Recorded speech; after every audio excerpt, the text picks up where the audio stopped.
Joining us right now is former Assistant Director of the FBI, Ron Hosko. Ron, good to see you. Thanks so much for joining us. Sure, good morning. So when the FBI says it's investigating ISIS-related perpetrators in all 50 states, what specifically does that mean? What are they looking at from your standpoint, Ron?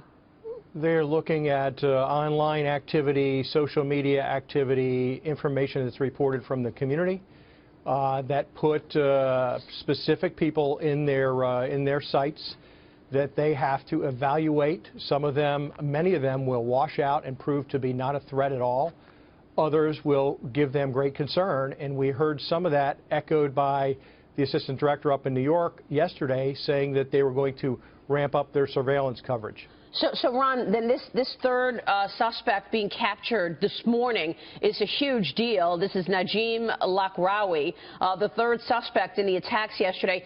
Give us a sense of what the FBI will be asking this individual today and where you think that perhaps could lead with the backdrop of the people that were reported investigations in the U.S.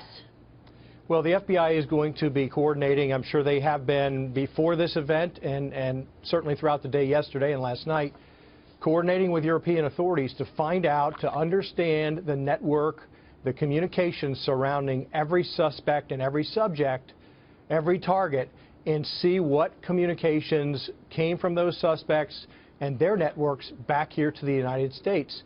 It could well be that there were dark places.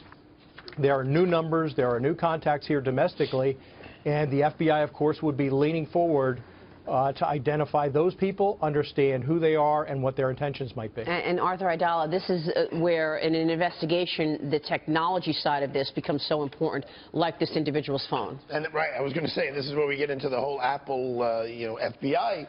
And the bottom line is that we're constantly weighing nowadays, and this is what the United States Supreme Court keeps uttering over and over again, our privacy rights as individuals versus our security concerns. And how far do we go into insisting that our phones be searched and our homes be searched to secure our safety? Right.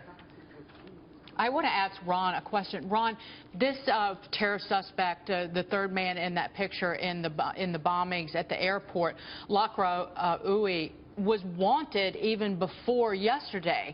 He was the one who they found his DNA on the suicide bomb vests that were used in the Paris attacks.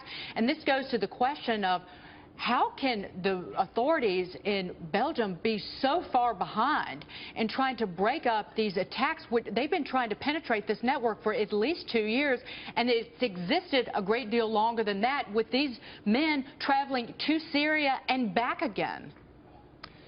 So I think there are a couple points that are particularly important. To penetrate these networks, you need effective human coverage, human intelligence, or technical intelligence, or ideally a combination of both.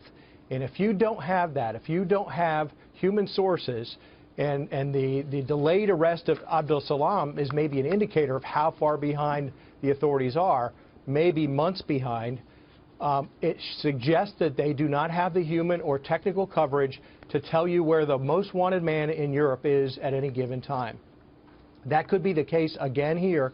And Arthur mentioned a piece of this. I think it is the challenges added by encrypted technologies, tight, closed networks which exist in these criminal conspiracies. It is the job of law enforcement to get in there, to penetrate, and to understand intent.